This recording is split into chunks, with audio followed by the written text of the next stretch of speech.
stage right now is a very funny young man, just graduated from college and starting a brilliant career in stand-up comedy. How about a warm welcome, please, Mr. Kurt? Back out, Kurt!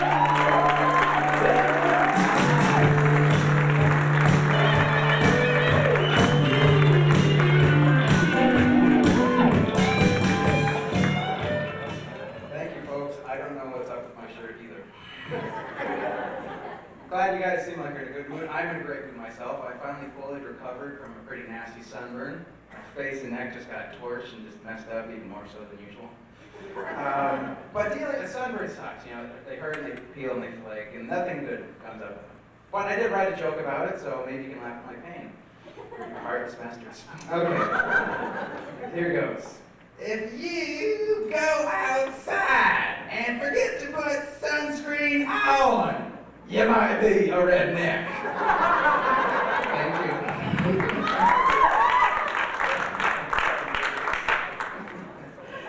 All right, let's get to know each other a little bit. How many of you people have a job? How many have graduated? What, you think you're better than me?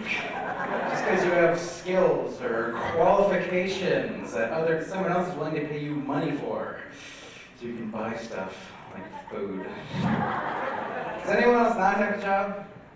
Just, okay, thank you. That was pity, I can tell. Makes me feel good. But just job hunting sucks, you know, because you have to wake up and get up and want ads, applications. It's a hassle, is what I'm saying. But the worst part is tracking down the person in charge of hiring. I don't know the official term, like personnel department, human resources. I like to call them the person who is never there. It seems the two qualifications for that job is never answer your phone and never ever, under any circumstance, return a phone call. Welcome aboard. It's so, it's actually because I think you have a better shot of finding Osama bin Laden having sex with Saddam Hussein and a unicorn on top of the Loch Ness Monster while Bigfoot takes. It's frustrating, that's all I'm saying. And if by some miracle you actually do get called back and you get in for an interview, then you have to deal with the horrible interview questions. Basically, you just have to lie. Basically, you have to, with every fiber of being, you have to try not to tell the truth. That's your goal. That's your objective. Because the questions are so ridiculous. You know, they're like, well, what would you say you liked about your last job? Nothing. That's why I'm not there anymore. If I liked it, I'd probably still be there. I'm not here talking to you. Or where do you see yourself in 5 years? 28. I'm a visionary. I can see that. I can do math. Like, what answer do they want you to say? It's like, well, some hard work and some dedication to the company and a little bit of luck. I hope to make it to the fry later. That's what I'm going for. Yeah. Actually, my last job was great. It was in an office building. I was there for 8 hours a day in a cubicle, wearing a headset, reading from a script, taking phone calls one after the other. It was heaven. It was lovely. But it was at a call center for U-Haul. And if you've never had a job where you have to deal with the general public, you'll be amazed at the average stupidity of the person. Just because it was at U-Haul. You all know U-Haul. Never in there, by the way. But anyway, that's the subject. But U-Haul, this guy, I got a phone call, and this guy he calls up U-Haul, and he goes, yeah, do you guys have a moving then? It's U-Haul!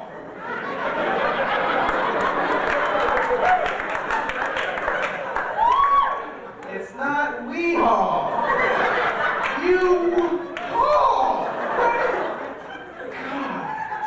God. I dropped my headset. Can't even do it. That was stupid. But the guy, he actually, I booked him a truck, and he goes, okay, my last name, I'll spell it for you. My last name is W-I-N-G-O. So I'm like, so Wingo is your name on? Glad you laughed. Mr. Wingo did not. Mr. Wingo did not. got like my Joko, and now I have no Jabo. That's the way it works.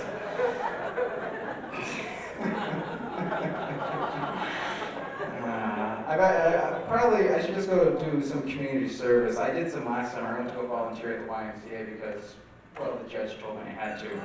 But that's not the important part. I was there, that's what counts. And I went to go, I coached 6th graders, boys basketball, and that was a good time. I learned a lot. First thing I learned was the parents take it a tad too seriously. You know, they're thinking they're watching like a little mini NBA out there. Rather, their kids wouldn't even get a medal at the Special Olympics. In fact, some officials from the Special Olympics came and watched my team play, and they changed their motto from, everyone's winner who gets a medal to, you know what, everyone's not a winner. I mean, have you seen that basketball team in Phoenix, coached by that Kirk guy? I mean, have you seen them? They suck. But that was a bit mean. That was a joke, though. That really didn't happen. But and the parents just have no idea of the athletic ability of their kids. You know, they're young stuff like, the double down, the pick and roll, watch the back door. And the kids are just like, what? Like, they have no idea what's going on. So I'm a coach, I'm trying to useful information, stuff like, dribble! Get your finger out of there, that's bad. When I said I wanted more ball movement, that's not what I meant. Put those away.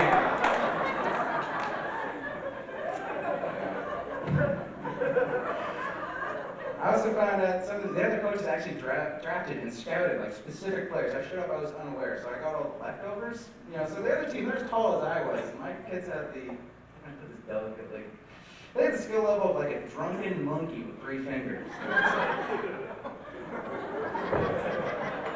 Try to act it out. But yeah, and I got stuck with 4 kids named Mike. Just why? It just got too confusing. I can't handle Mike anymore. I'm like, okay, you're gonna be Mike, Mikey, Michael, and I'm gonna call you Enrique. I'm sorry, your parents should have been more creative. It's not my fault. But it wasn't bad enough. We weren't very good, but we stuck with black jerseys. Phoenix, middle of summer, my kids are running around outdoors in black jerseys, just brutal. Actually, I had one kid evaporate. So I had 4 guys on the court. They gave me a technical foul for the laws of nature. That's not right. So if we played our first game, and of course we lost, because that's what we did. Lost a lot. Because it wasn't about winning or losing, it was about the fun of losing. So it was time to pick the team name, and I forgot to do it earlier. I was like, come on guys, hurry up. The other team has to know who they appreciated. Let's go. Come on, let's get this one. And I think it was one of the kids formerly known as Mike, one of those guys. He goes, hey, let's be the Panthers. Everyone's kind of thinking about, yeah, Panthers, that works. And then somebody noticed the color of our jerseys. So he goes, hey, let's be the Black Panthers.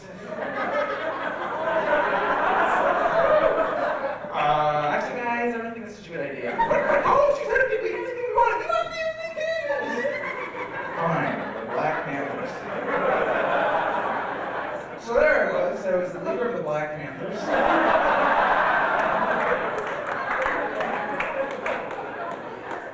We weren't good, but we had good attendance, I'll tell you that. Louis Farrakhan showed up for games, FBI, Klansmen. Some of the original Black Panthers showed up, that was nice. Of course, they're old now, so they're the enlarged prostate panthers. But the extra energy from the crowd and the team name actually started to affect some of my players, because I had to give him a meeting. He goes, hey coach, I got a question. I'm like, yeah, what's that? He's like, what color is that net up there? That net would be white. Ain't that a bitch?